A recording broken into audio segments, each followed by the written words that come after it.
here, today we're looking at the sandbag deadlift. Now, the deadlift with the sandbag is no different than any other deadlift. All the standard mechanics apply. So what we're gonna do is approach our bag like so.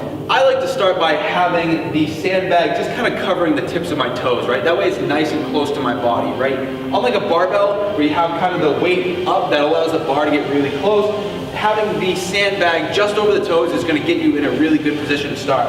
So, just like any other deadlift, right, what we want to have is make sure that we keep the tension in our hamstrings, okay? So the way to do that is you're still going to have a kind of a slight bend in the knees. Not a straight leg, right, that has its place, but we want a slight bend in the knees. We're going to keep that butt up and back, right, as we hinge at the hips and hinge forward, right? A squatting movement, right, is when we press that butt down, right? Our squat starts with the butt going back, but then it goes down. You don't really feel anything in the hamstrings, right?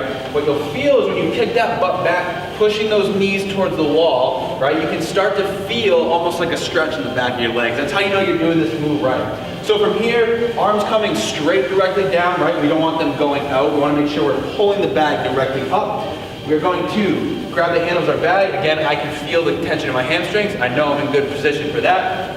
What we're going to do here is we're just going to drive through, right? We're pulling all the way through the movement as we come to the top, pressing those hips, squeezing those glutes at the top, and then on the way back down, we're slow and controlled as we bring that weight straight down. And again, I'm hinging at the hips, not squatting the weight down.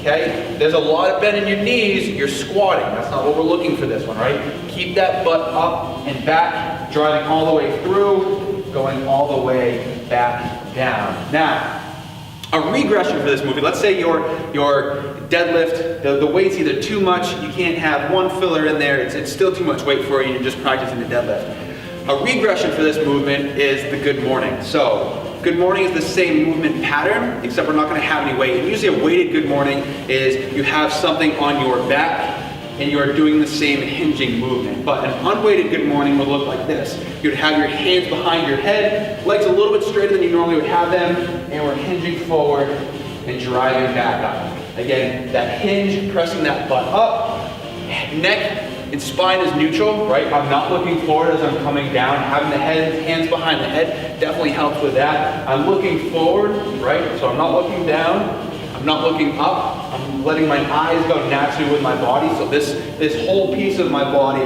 the whole upper part of my body is moving in one fluid motion, right? It's one unit through that, right? That is our good morning, right? Hinging and coming up. Now, a progression for the deadlift is you can either do a weighted good morning, right? So it's gonna be a bit more challenging because the weight is further away from your center, right? You're gonna have the weight on the back of your neck, doing the same sort of pattern here, and driving up.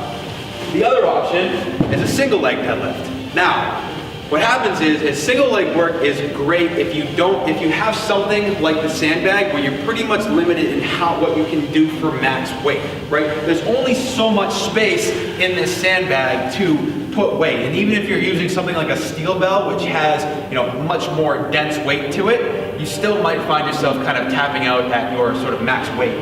The cool thing is you can start practicing some single leg movements. Now, when it comes to single leg, chances are, for most of us, you're not going to be able to lift as much weight. Like you can't just lift half the weight that you would with two legs, right?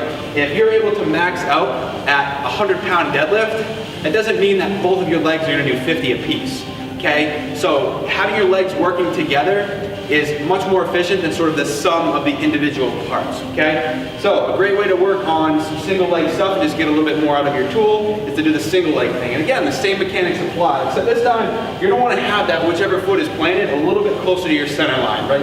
If it's underneath the shoulders, you're not gonna be in a good balanced position, so really purposely try to get it centered a bit more with your body.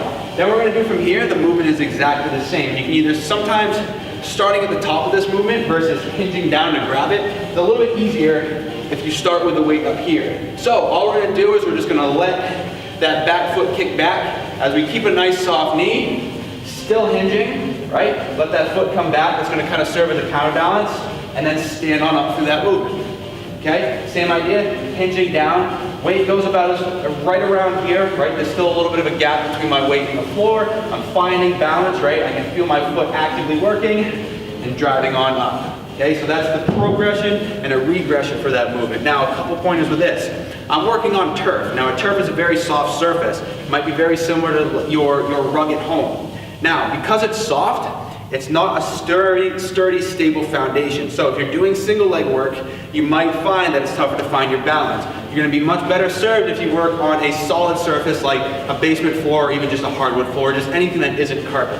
So keep that in mind if you're doing single leg work and you can't seem to find that balance, definitely look for a stronger surface.